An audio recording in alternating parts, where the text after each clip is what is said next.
Raiso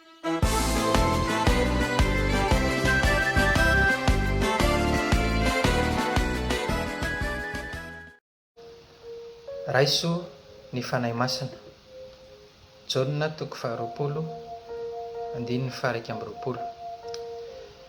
Dia mbola mitombona amintsika rehetra ny fahasoavan'i Jesosy Tompo ry havana. Ny antony izarako amin'izao anao amin'izao teny izao moa dia mba tena ifampaherezantsika mihitsy, satria manana harena lehibe sy tombontsoa lehibe isika manana ny fanahy masina. Ny fiheveran'ny akamaroan'ny olona ny fanahy masina mantsy na dia efa mpino azy izy dia mijanona fotsiny amin'ny hoe mpanome fahendrena, mpitari-dalana na mpiaro ihany koa. Tsy diso izany fa tena marina. Saingy tsy ampy izany, satria tsy izay ihany no asan'ny fanahy masina eo amin'ny fiainantsika.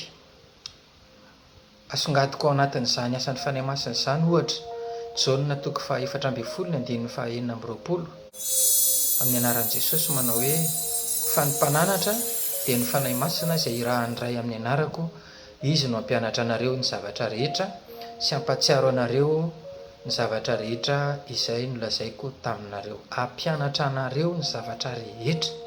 Tena misy mampianatra mihitsy izany tsika, ary mampatsiaro anareo ny zavatra rehetra izay nolazaiko taminareo. Ohatr'izay ihany koa ny eo amin'ny Jauna toko faha 4:10 andiny faha 7:20 manao hoe: fa raha tonga ny fanahin'ny fahamarinana dia izy ny hitari-dalanareo ho amin'ny marina rehetra, fa tsy teny ho azy izy fa na ny zavatra izay reny dia ho lazainy avokoa, ary ny zavatra ho avy aza dia ambarany aminareo. Tsy voatery izany hoe ahita mazava be ianao dia iny fa mety ahita anjely ianao ny resaka taminao rehefa miantso ny fanahy masina. Tsy izany ihany akory, fa tena afaka miresaka aminao amin'ny fomba rehetrarehetra izy. Mety amin'ny alalan'io baiboly vakianao io, raiso ny baiboly dia mangatana amin'i Jesosy hoe tena tario ahako, resao ahako.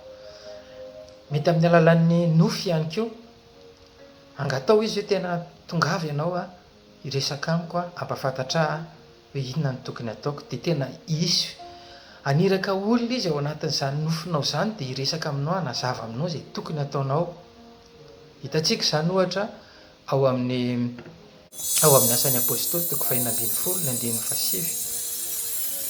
Ary noho ny alina dia nisy fahitana niseho tamin'i Paoly, koa indro nisy lehilahy makedoniana nitsangana teo ka nangataka azy hoe mitaha mankaty Makedonia ka vonjeo izahay. Ity ohatra hitan'ny apôstôly Paoly ity ry havana no milaza amintsika hoe nahita lehilahy izy tao anaty nofy, tao anaty fahitana, dia io no niresaka taminy hoe mitaha mankaty Makedonia ka vonjeo izahay. Dia ohatran'izay koa azon'Andriamanitra hiresahana amintsika, ary matetika ary dia izany ny fomba hiresahany amintsika. Mahita olona ianao dia miresaka aminao io, dia inona nefa tena feon'Andriamanitra miresaka aminao izany zavatra izany. Mampatsiaro ahy ny zavatra nitranga teo anatin'ny tokantranonay izany rehefa nandeha vakansa tany atsimotsimo tany izay, tany Toulouse. Ny zanakay tamin'izany dia teo amin'ny 13 taona teo eo. Dia mba nividianana telefônina izy tamin'izay mba ahafahana hoe fa mba mahay mampiasa telefônina, fomba mila antsoiny dada sy neny raha ohatra misy ny antony ifampiantsoana izany. Dia tamin'izay fotoana izay dia very ity telefônina ity tany ampanaovana vakansa tany Toulouse tany. Nalahelo be izy satria nikarohana iran'ny trano, karohana daholo lany aika izy fa tsy hita le izy. Izay ray aman-dreny koa aza moa nalaheloko, zavatra vao avy nividiana. Dia teo dia tenenina izy hoe zao ary izy mandehana ny tany io Jesosy, fa izy afaka manoranao mino an'izany ve ianao sa tsy mino? Mino aho izy. Napitsony iny ary nanontaniana amin'izay ka nanahoana? Naseho an'i Jesosy sa tsy nasehony? Nasehony. Taiza? Tao amin'ny garazan'ilay olona nivahiny iny zany. Ndana jereo tany izy dia tany tsy hitany telefônina. dia ay ve zany tahoana moa zany fa dia tsy hitariko tahoana dia nody izay rehefa nody izay a voanigadona taty amin'ny tokantranonay izay a tamin'ny tomobila dia niantso ilay olona izay nampiatrano anay tany Tolozy. Pastera, hita nge ilay telefona ny zanaka reo izay efa nitediavina hatrinomaly tsy hita leran'ny trano e. Dia tonga dia hoy izy aho namaly azy tao amin'ny garazy, taitra be izy.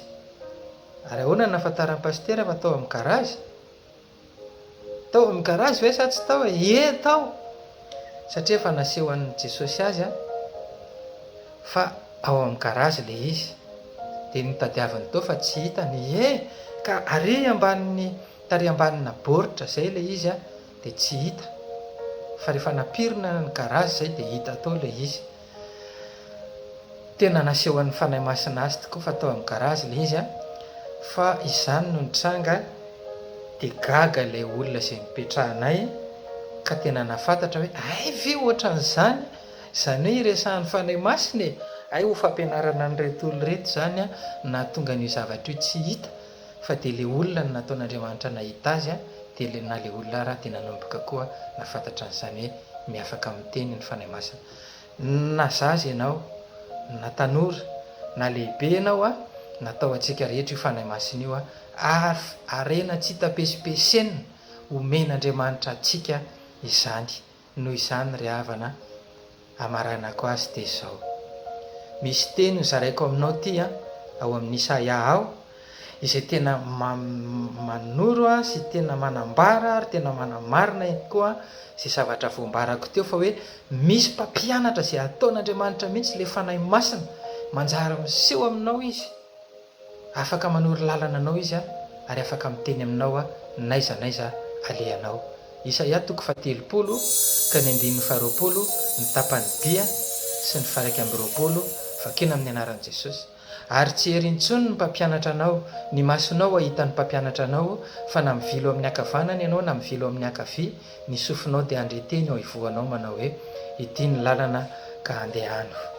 Mahereza ry havana fa tena tia antsika Jesosy a, ary tsy mamitaka mihitsy ny tenin'Andriamanitra.